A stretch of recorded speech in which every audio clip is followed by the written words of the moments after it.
வணக்கம் நண்பர்களே, முக்கியமான டாப்பிக்கை இந்த பதிவில் பார்க்க போகிறோம். முதல் டாபிக் என்ன பார்க்க போகிறோன்னா, புதிய தலைமுறை ஒரு சர்வே மாதிரி பொதுமக்கள்கிட்ட ஒரு கேள்வி கேட்டிருக்காங்க. எந்த அரசியல் கட்சி தலைவரின் செய்தியாளர் சந்திப்பு உங்களை கவர்ந்தது?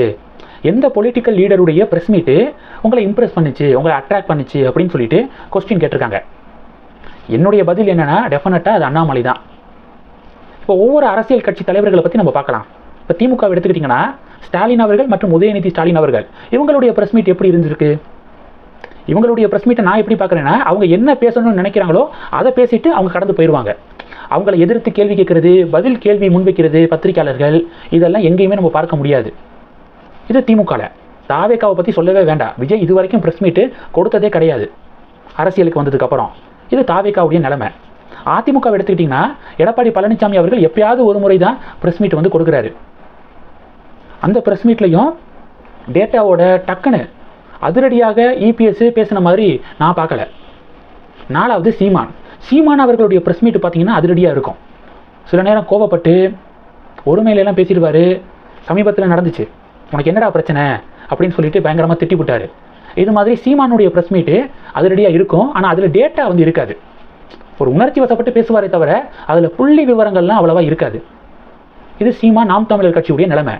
அஞ்சாவது பாஜக அண்ணாமலையுடைய ப்ரெஸ் மீட்டில் தான் அவ்வளவு டேட்டாஸ் இருக்கும், அவ்வளவு புள்ளி விவரங்கள் இருக்கும். அண்ணாமலைக்கு எதிராக எவ்வளவு பதில் கேள்விகளை பத்திரிகையாளர்கள் வைப்பாங்க தெரியுமா? இன்றைக்கி எப்படியாவது அண்ணாமலையை மடக்கிறணும் அப்படின்னு டார்கெட்டோட தான், பிளானோட தான் வருவாங்க.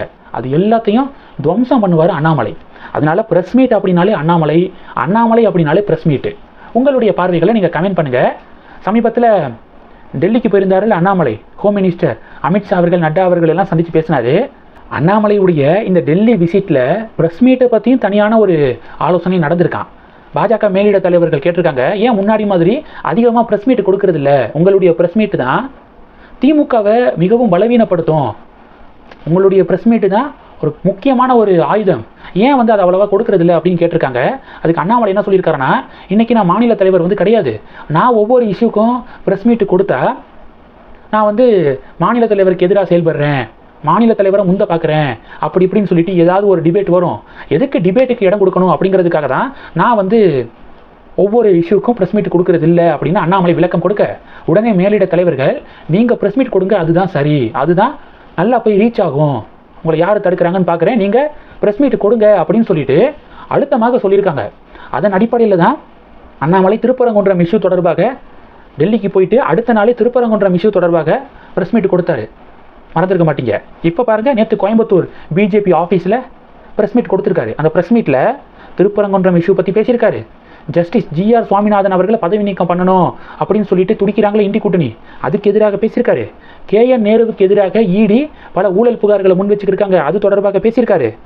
ஊராட்சி செயலாளர் போஸ்ட்டுக்கு நடைபெற இருந்த நேர்முக தேர்வில் பெரிய குளறுபடி நடந்திருக்கு அப்படின்னு அதை சுட்டி காட்டியிருக்காரு. ஒரே ப்ரெஸ் மீட்டில் எவ்வளவு செக் வைக்கிறாரு பாருங்க திமுகவுக்கு. ஸோ இதுதான் அண்ணாமலையுடைய ஸ்ட்ரென்த்து. ஸோ இது அண்ணாமலை இனி வரக்கூடிய காலங்களில் தொடர்ந்து அவர் அதிக ப்ரெஸ் மீட் கொடுப்பாரு அப்படின்னு எதிர்பார்க்கப்படுது. கடைசி டாபிக் என்ன பார்க்க போகிறோன்னா, வெஸ்ட் பெங்காலுடைய முதல்வர் மமதா பானர்ஜி இப்போ வந்து அப்பாலஜி கேட்டிருக்காங்க. என்ன பின்னணி அப்படிங்கிறத பார்க்கலாம். என்னன்னா, வெஸ்ட் பெங்காலுக்கு மெஸ்ஸி வந்திருக்காரு. மெஸ்ஸி வரப்போகிறாரு. வெஸ்ட் பெங்காலில் இருக்கக்கூடிய சால்ட் லேக் ஸ்டேடியம் இருக்குல்ல, அங்கே மெஸ்ஸி நிகழ்ச்சி அட்டன் பண்ண போகிறாரு. பார்க்க விரும்புகிறவங்களாம் வாங்க, ஒரு டிக்கெட்டு 10,000 ரூபா 12,000 அப்படின்னு சொல்லிட்டு அந்த ஏற்பாட்டாளர்கள், விழா ஏற்பாட்டாளர்கள் நல்லா தீட்டிருக்காங்க. டிக்கெட்லாம் அவ்வளவு விலைக்கு விற்றுருக்காங்க. ஏன்னா மெஸ்ஸி அவ்வளோ பெரிய பிளேயர் தானே, பார்க்கணும் அப்படின்னு ஆசைப்படுவாங்க. ஏன்னா இந்தியாவுக்கு அவர் இப்போ தான் வராரு. மெஸ்ஸி ரொனால்டோலாம் இந்தியாவுக்கு அவ்வளோவா வந்தது கிடையாதுல்ல. எப்பயாவது ஒரு தடவை வராங்கன்னா அவங்களை எப்படியாவது பார்த்துடணும் அப்படின்னு இந்தியா முழுவதும் பல்வேறு மாநிலங்கள்லேருந்து அந்த விழா நடக்கக்கூடிய இடத்துக்கு போவாங்க.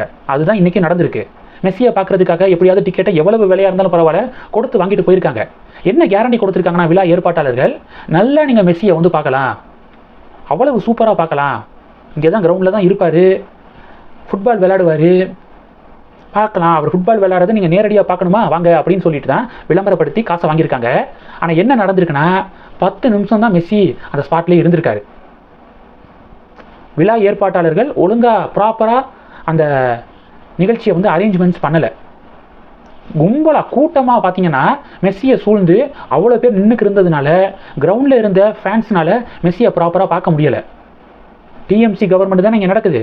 டிஎம்சி கட்சியை சேர்ந்த முக்கியமான பிரபலங்கள்லாம் பார்த்தீங்கன்னா சொந்தக்காரங்களுக்கு அவங்க போய் மெஸ்ஸியோட பக்கத்தில் நின்று போஸ்ட் கொடுக்குறது, இது மாதிரி பொலிட்டீஷியன்ஸு விஐபிஸ்லாம் சில நடிகர்கள்லாம் பார்த்தீங்கன்னா உள்ளே புகுந்து மெஸ்ஸியை சுற்றி வந்து நின்று செக்யூரிட்டி கார்ட்ஸ் எல்லாம் நின்று ஃபேன்ஸுக்கு பார்த்தீங்கன்னா எப்படி அந்த கும்பலில் யார் மெஸ்ஸி அப்படிங்கிறதே தெரியலை. 10,000 12,000 கொடுத்து வந்திருக்காங்க. எவ்வளோ பெரிய ஏமாற்றமாக இருக்கும். அதனால் என்ன பண்ணியிருக்காங்கன்னா இங்கே மெஸ்ஸியே தெரிய மாட்டாரு, இவ்வளோ கூட்டமாக இருக்காங்க கும்பலாக இருந்தால் எப்படி தெரியும் அப்படின்னு சொல்லிட்டு ஃபேன்ஸ் எல்லாம் ஆர்கியூ பண்ணி ஒரு கட்டத்துக்கு மேலே பொறுமையை இழந்து அந்த சேரெல்லாம் உடச்சி தூக்கி வீசி எரிஞ்சிருக்காங்க. தண்ணீர் வாட்டர் பாட்டில்லாம் தூக்கி வீசி எரிஞ்சிருக்காங்க. ஏதோ ஒரு பரபரப்பு அப்படின்னு சொல்லிட்டு மெஸ்ஸியுடைய பாதுகாப்புக்காக விழா ஏற்பாட்டாளர்கள் அவரை வந்து கிரவுண்டுக்கு வெளியில் கூட்டிகிட்டு போயிட்டாங்க. இப்போ இதில் ஏமாற்றம் அடைந்து 10 நிமிஷம் தான் வந்தார். அந்த 10 நிமிஷமும் ஒழுங்காக மெஸ்ஸியோடைய முகத்தை கூட காட்டலை அப்படின்னு சொல்லிட்டு அந்த ஃபேன்ஸ் எல்லாம் டென்ஷன் ஆகி அந்த கிரவுண்டையே வந்து கொலாப்ஸ் பண்ணியிருக்காங்க, கிரவுண்டையே துவம்சம் பண்ணியிருக்காங்க. ஸோ இதுதான் பெரிய டிபேட்டாக மாறி இருக்குது.